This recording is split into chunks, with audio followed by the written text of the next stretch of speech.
जय श्री गणेश दोस्तों। हमारी आज की कहानी का नाम है वचन। कहानी अच्छी लगे तो प्लीज चैनल को सब्सक्राइब कर लीजिएगा। अब शुरू करते हैं कहानी। बेटा, हमारे पास इस घर के अलावा और है क्या? अगर ये तुम्हें दे देंगे तो हम दोनों कहाँ जाएंगे? हमने सोचा था तुम बड़े हो जाओगे, कमाने लगोगे, तो हमें दाल रोटी की चिंता नहीं होगी। पर तुम तो हमें सड़क पर लाने की व्यवस्था कर रहे हो। नरेश बाबू अपने बेटे विभास से फोन पर कह रहे थे। विभास बोला, पापा, मैं कौन सा आपको उस घर से निकालने की बात कर रहा हूँ। वो घर मेरे नाम हो जाएगा तो उस घर के नाम पर मैं कुछ लोन भी ले सकता हूँ। और आपके पास तो दो घर हैं। इस उम्र में 3 बेडरूम का घर लेकर आप क्या करेंगे? जो छोटा वाला घर है, आप लोग उसमें शिफ्ट हो जाइए। इस घर को किराए पर लगा देंगे।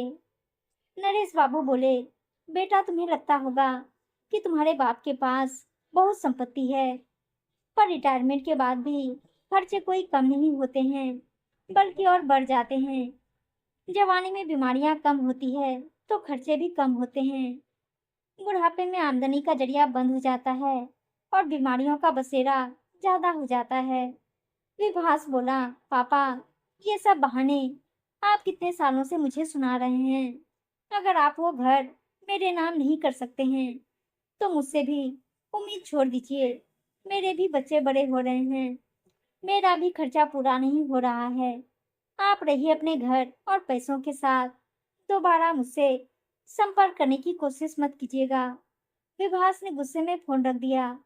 बाद में नरेश जी अपनी पत्नी आभा के पास जाकर बैठ गए और बोले, आभा, हमने अपने बेटे की परवरिश में क्या कोई कमी छोड़ी? जो हमारा बेटा ऐसा निकला। हमने एक बेटा रखा ताकि उसके प्यार दुलार में कभी कोई कमी ना रहे, और आज वो ऐसा सिला दे रहा। आभा जी बोली, आप हिम्मत हार जाएंगे तो मैं क्या करूंगी? आप हार मत मानो। जब तक हम दोनों साथ हैं, हर मुश्किल को हम पार कर लेंगे। आप किसी बात की चिंता ना कीजिए। आपका ब्लड प्रेशर बढ़ जाएगा, और अगर आपको कुछ हो गया तो मैं किसके सहारे जीऊंगी?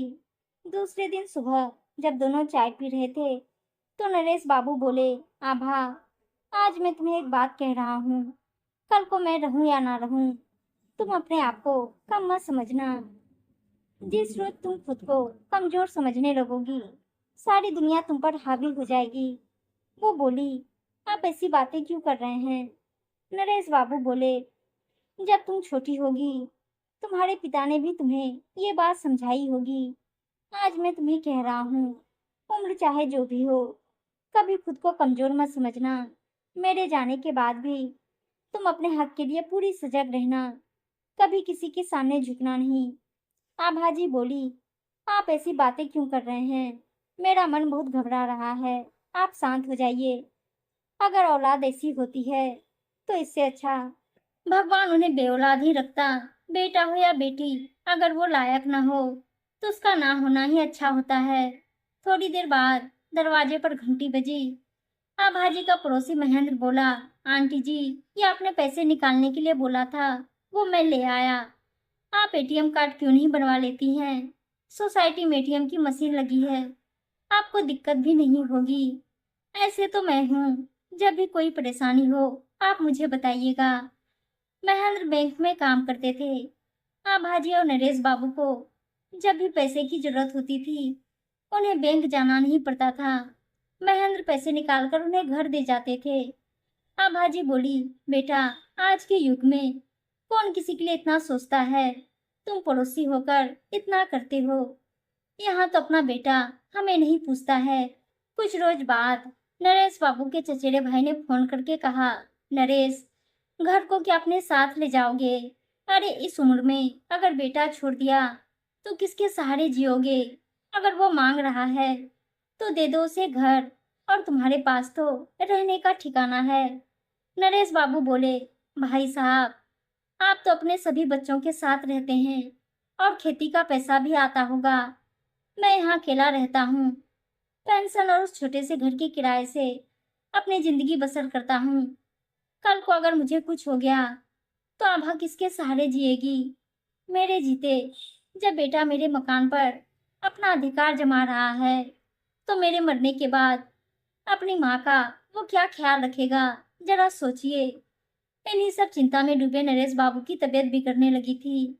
महेंद्र बीच बीच में समय निकालकर उन्हें डॉक्टर से दिखा देता और परिवार के साथ उन लोगों से मिलने के लिए भी आता रहता। पर होनी को तो कुछ और ही मंजूर था। एक रात नरेश बाबू की तबीयत बहुत खराब हो गई।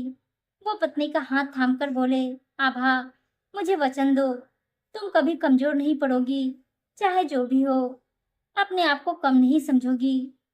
जो औरत बच्चों के पैदा होने और उनके बिछड़ने का दर्द बर्दाश्त कर सकती है, वो अपने जीवन में कुछ भी कर सकती है।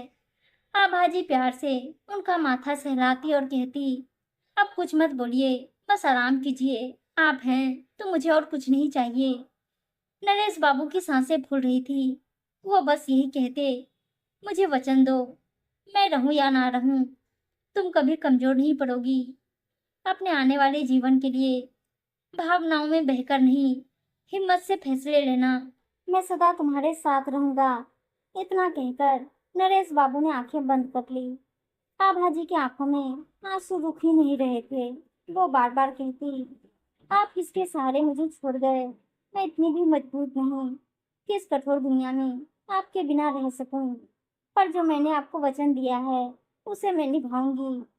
एक उम्र में साथी के बिछड़ने का गम क्या होता है, वह दर्द में डूबी एक पत्नी या पति ही बता सकता है। जब बच्चों का साथ नहीं मिलता है, तो एक औरत के लिए उसके पति का सहारा ही सब कुछ होता है। पति जाने से पहले अपनी संपत्ति सहारे के रूप में पत्नी को दे जाता है, जो किसी बैसाखी से कम नहीं होता है।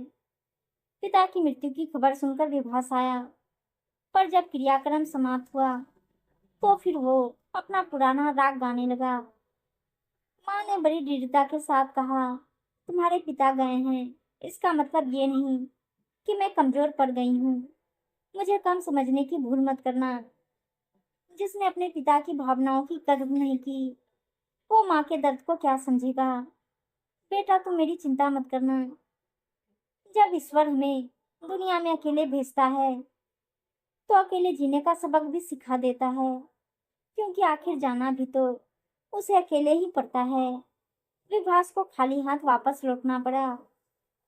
कुछ अच्छे रिश्तेदार और पड़ोसियों की सहायता से धीरे धीरे आभाजी ने जीना आखिर सीख लिया।